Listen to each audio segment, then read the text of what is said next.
И мяч.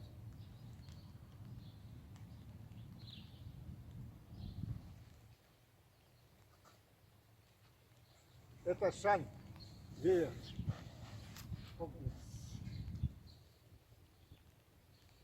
Теннис.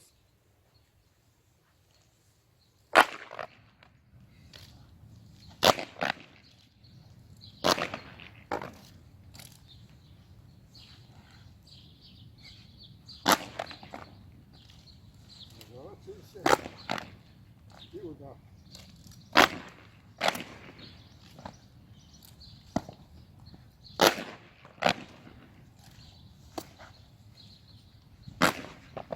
Опять развернули. Не развернули. Ну вот это уже сделали. А, еще.